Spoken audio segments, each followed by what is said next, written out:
Hello ribbon. তো আজকে বোনেদের জন্য বানাবো থার্মোকলের ঘর। তো নিয়ে বসে পড়েছি। আর শরীরটা অনেকটাই খারাপ। জানি না কতটা ঠিক করতে পেরেছি। তোমরাই দেখে বলো যে কেমন হয়েছে ঘরগুলো। আর একটা থার্মোকল এনেছে আর দুটো ঘর বানাতে হবে আমাকে। একটা থার্মোকল এনেছে।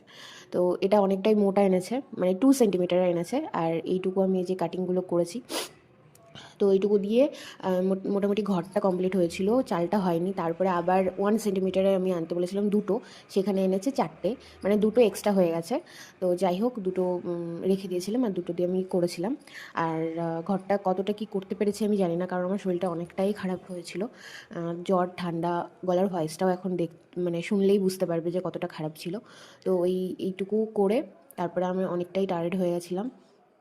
সত্যি বলতে গাইজ আমারই নিজেরই পছন্দ হচ্ছে না যে আমি এরকম একটা জিনিস পাঠিয়েছি, ঠিক আছে। এর থেকে আরও ভালো বানানো যেত।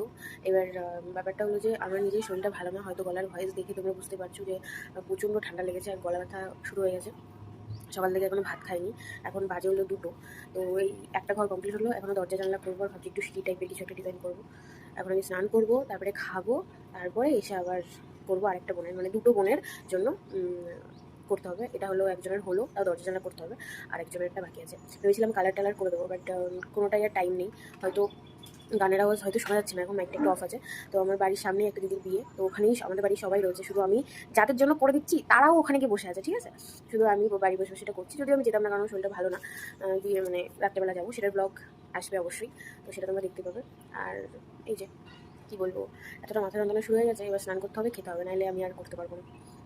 তো তারপর স্নান করে খাওয়া দাওয়ার পর যে ঘরটা আর কি চালটা করে যায়নি, মানে ছাদটা করে যায়নি, সেটা করলাম। আর আরেকটা ঘরের পুরোটাই করে চালটা ইনকমপ্লিট রেখে মানে তারপরে আর হচ্ছিল না আমার দ্বারা যেটা সত্যি সেটা, তারপরে পরের দিন আবার করেছিলাম। গাইস আবার সকালবেলা বসে পড়েছি করতে। তো এই যে যার জন্য করছি সে এসছে। কালকে সারাদিন বিয়েবাড়ি ছিল, জানিস তো বিয়েবাড়ি? হ্যাঁ। কতটা কি করেছি সেটা দেখাই দাঁড়াও। একজনের দরজা জানলা দুটোই হয়ে গেছে, মানে এর বাড়িটা কমপ্লিট হয়ে গেছে পুরো। আর এনার দরজাটা হয়েছে, এখন জানলাটা করা বাকি আছে। এইগুলো নর্মাল কাগজের উপরে এঁকে তারপরে আমি আঠা দিয়ে লাগিয়ে দিচ্ছি। এটাতে মনে হচ্ছে যেন বেশি ভালো লাগছে। তো এতটাই হয়েছে। আর কালকে আমিও রাত্রেবেলা ভেবেছিলাম করবো বিয়েবাড়ি থেকে এসে, কিন্তু বিয়েবাড়ি থেকে আসতেই দুটোর বেশি বেজে গেছে, মানে পুরো বিয়ে কমপ্লিট করে বিদায় কমপ্লিট করে তারপরে বাড়িতে এসেছিলাম। তারপরে আর এনার্জি থাকে না যে আমি এই বসে এগুলো করি, তো সেজন্য সকাল সকাল উঠে, মানে এত সকালে মোটামুটি আমি 10টা বাজিয়ে দিই ঘুম থেকে উঠতে। আর কালকে যেহেতু এত রাত করে ঘুমিয়েছি, তো মানে 11টা 12টার সময় উঠতাম নর্মালি, আর এদের চক্করে পড়ে আমার উঠতে হলো এত সকাল সকাল। এই যে এখানে দুটো ঘরই কমপ্লিট হয়ে গেছে, তোমরা জানিও কেমন হয়েছে। ওদের তো খুব পছন্দ হয়েছে, বাট আমার নিজের কাছে অতটা ভালো লাগেনি, কারণ আমি এর থেকেও ভালো করতে পারতাম, বাট পারিনি, এই জন্যই আর কি।